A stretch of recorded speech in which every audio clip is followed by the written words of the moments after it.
access to Ukraine's mineral reserves. This is what the president said Ukraine would receive in exchange. A senior US official says the minerals deal makes no promises about future security guarantees for Ukraine. Then you have Zelensky, and hopefully he's going to live up. I see he's trying to renegotiate the rare earth. Scenarios on how the war between Ukraine and Russia could end are being reshaped over the minerals deal proposed by the United States.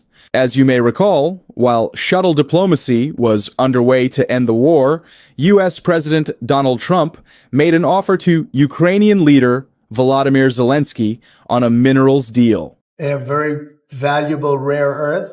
We want what we put up to go in terms of a guarantee. We want a guarantee. The revision of the $500 billion mineral offer was rejected by Zelensky for the second time.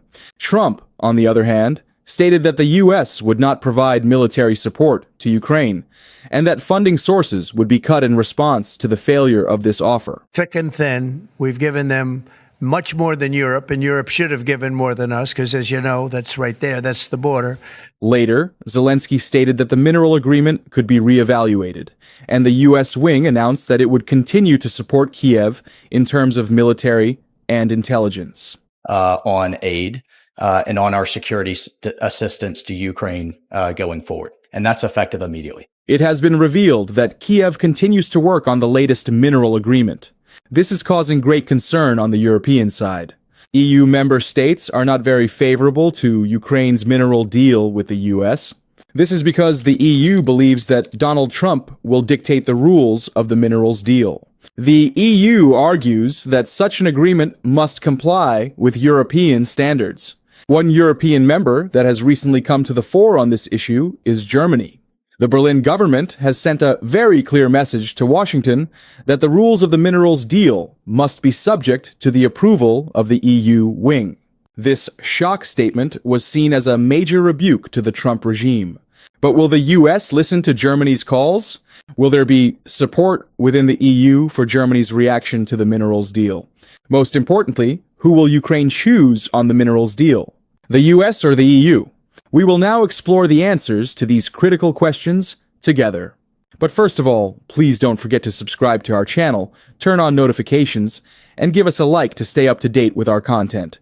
As we mentioned, Germany's reaction to one of the most important issues that U.S. President Donald Trump wants to resolve, the mineral deal, has had a shocking impact on the world agenda.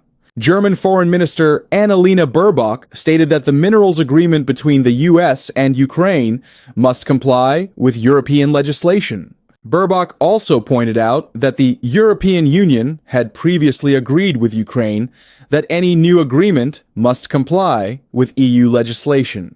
Annalena Baerbock's statements indicated that Germany and Ukraine were clear on this issue. In fact, the Kiev regime also made comments in line with Berlin. Volodymyr Zelensky said that Ukraine would not accept a minerals deal with the United States that would jeopardize Ukraine's accession to the European Union. Ми розраховуємо на допомогу Сполучених Штатів Америки. Безумовно. І я вважаю, що Zelensky pointed out that the Ukrainian constitution is on the EU route and gave important messages that the minerals agreement will also be in this direction. But has the Ukrainian leader received any new proposals from the U.S. in recent days on the minerals deal? Mr. Zelensky confirmed that Kiev has officially received a new draft of the proposed agreement from Washington. The draft contains many new provisions that were not previously discussed, and some points rejected by both sides. But the fact that Zelensky has said he will not accept any mineral deal that jeopardizes his EU membership makes it less likely that the new U.S. proposal will prevail. Paula Pino, a spokesperson for the European Commission, said that the European Commission will consider the text, which could include preferential treatment for American companies if a concrete agreement is reached in white letters on black. Paula Pino also pointed out that such an agreement should be evaluated from the point of view of the relations between Ukraine and the EU, and in particular, the accession negotiations. The relations between Ukraine and the EU, and notably in terms of the accession negotiations. What are the terms of the U.S.-Ukraine minerals agreement? At the moment, the details of the new U.S. agreement are not entirely clear. Washington has not shared any explicit data on this issue, but it is believed that it will be based on the previous agreement. It is therefore important what the previous mineral agreement demanded. The bilateral agreement is markedly different from the original minerals deal proposed by the Trump administration. The original agreement demanded that Ukraine use its mineral resources to pay the U.S. $500 billion for military aid previously provided. The agreed framework did not assign the rights to $500 billion worth of mineral revenues to the U.S. or include a security guarantee for Ukraine. Rather, the agreement established a reconstruction investment fund jointly owned by the U.S. and Ukraine. According to the agreement, the Ukrainian side would transfer 50% of all revenues from the future monetization of all natural resource assets owned by the Kiev government to the fund. This included mineral deposits, oil, gas, and other related infrastructure, but it specifically excluded resources that already serve as a source of income for Ukraine, such as the operations of Naftogaz and Ukrnafta, Ukraine's largest oil and gas producers. This meant that the fund's profitability depended entirely on the success of new investments in Ukrainian resources. Contributions to the fund were to be reinvested in projects in Ukraine to further develop assets such as mineral deposits, oil, gas, infrastructure, and ports. These projects would need to be defined in more detail in the final funding agreement. These investments from the fund were intended to further increase the private sector's interest in investing in Ukrainian resources and to attract the capital necessary for Ukraine's reconstruction and resource development. The private sector's response is therefore crucial to the success of the fund and could determine how much value the United States will ultimately realize. On the other hand, the agreement did little to guarantee Ukraine's security or reaffirm U.S. financial and military support in the ongoing conflict.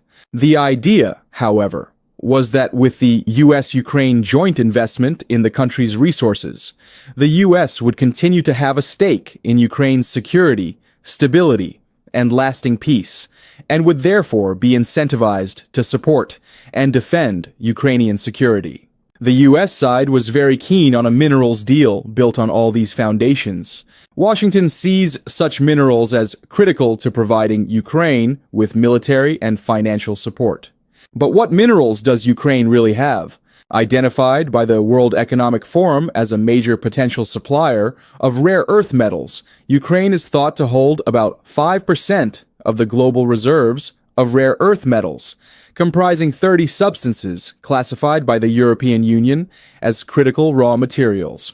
Most of Ukraine's mineral wealth is located in the Ukrainian Shield, which covers regions such as Luhansk, Donetsk, Zaporizhia, and Dnipropetrovsk, which are largely under Russian control. Ukraine's Ministry of Environmental Protection and Natural Resources says the country has Europe's #1 reserves of graphite, lithium, titanium, and uranium, vital for producing batteries, armor, defense materials, and nuclear fuel.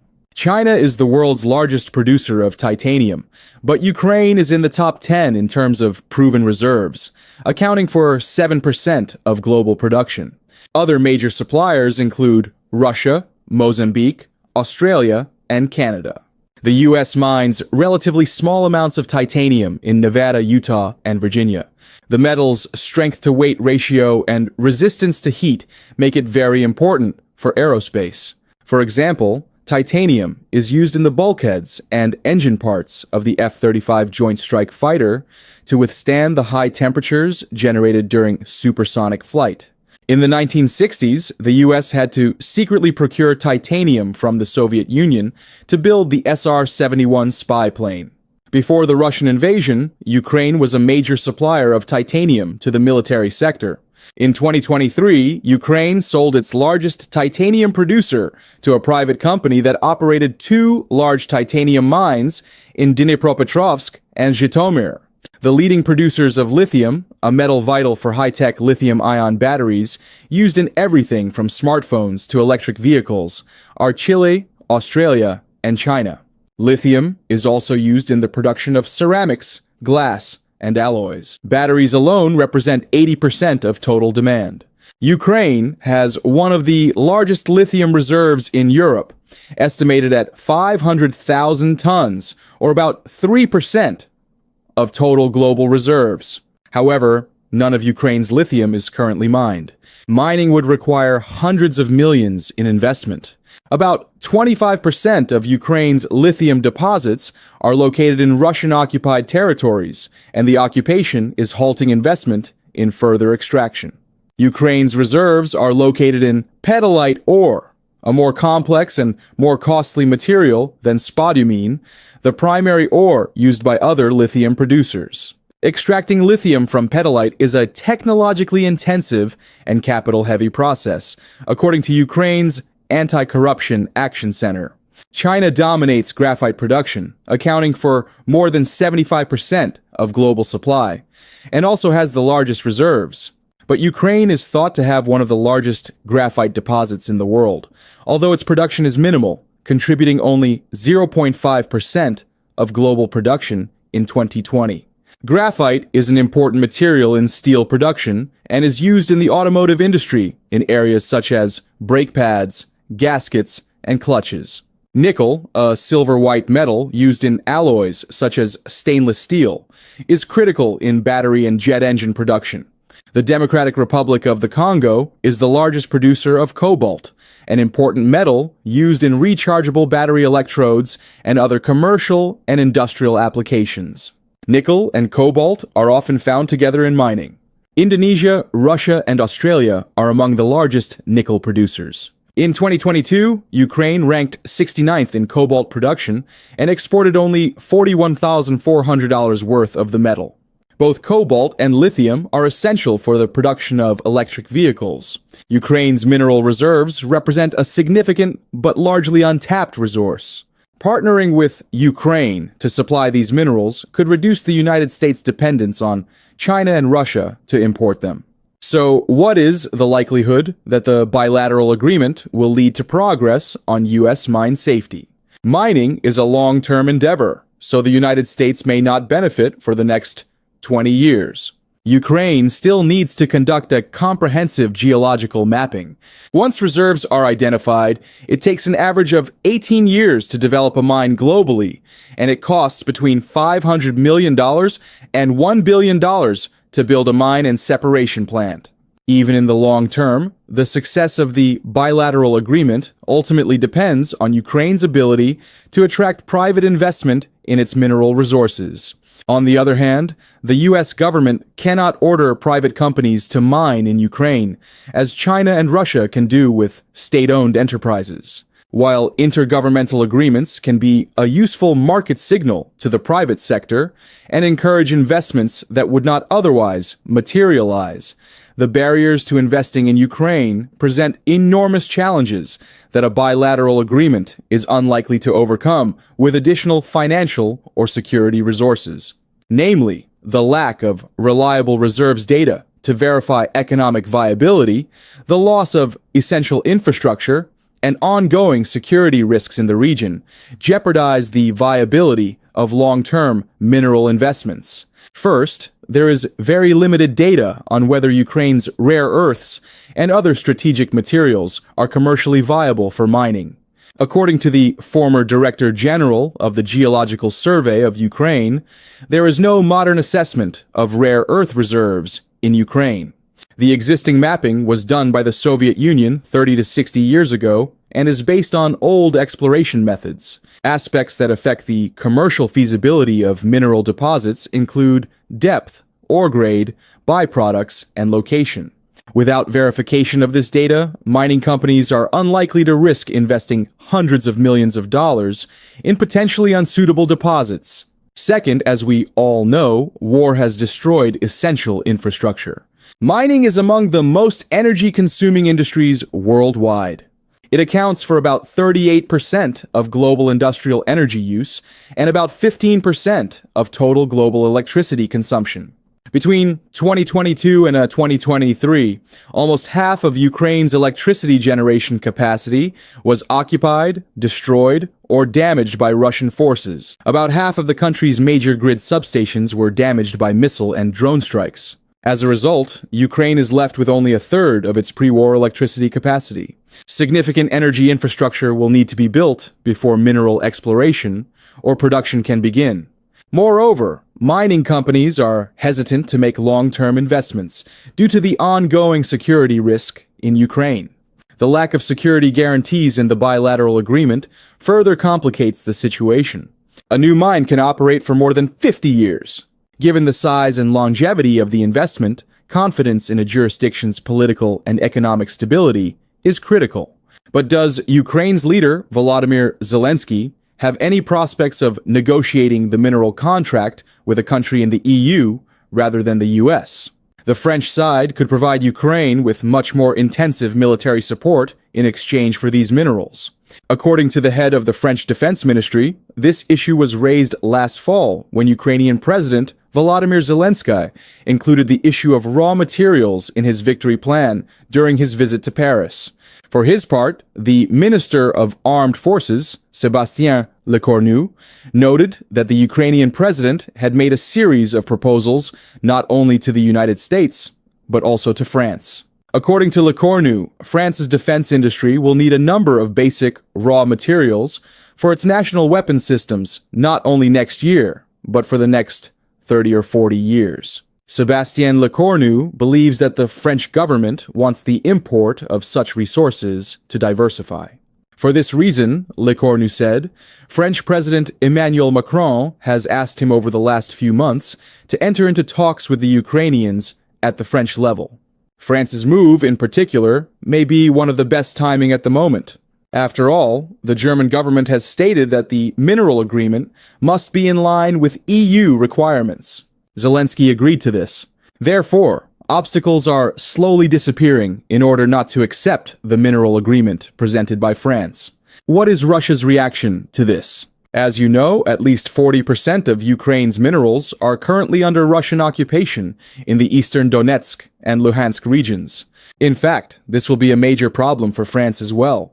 According to other sources, this figure goes up to 70%. In other words, between 40 and 70% of Ukraine's mineral resources, which the United States is demanding and France is counter-proposing, are currently under Russian occupation. With Russia already controlling large areas of mineral-rich eastern Ukraine, Putin may be willing to offer Trump a special deal on critical minerals in exchange for a formal U.S. commitment not to restore Ukraine's pre-2014 borders and not to allow the country to join NATO. However, Putin is currently unlikely to make the same offer to Macron. This is because the Russian leader is more in touch with Trump during the peace process. Ukraine, on the other hand, is trying to conclude its own mineral agreement with European countries in exchange for their continued support. France is a case in point. Sources close to Ukraine claim that other EU countries are also making significant efforts in this regard. Ukrainian officials confirmed these claims. Prime Minister Denis Shmyhal has expressed his country's willingness to establish joint initiatives with the EIU in this area. Denis Shmyhal suggested that these resources could replace Russian titanium on the European market and contribute to the development of both the EU's civilian industry and advanced military technologies. Shmyhal also emphasized that these natural resources could be an advantage for the entire bloc in Ukraine's reconstruction project. It is unclear whether Ukraine will choose the U.S. for a minerals deal in the future, but it is expected that such a contract would be EU qualified. Thank you for watching.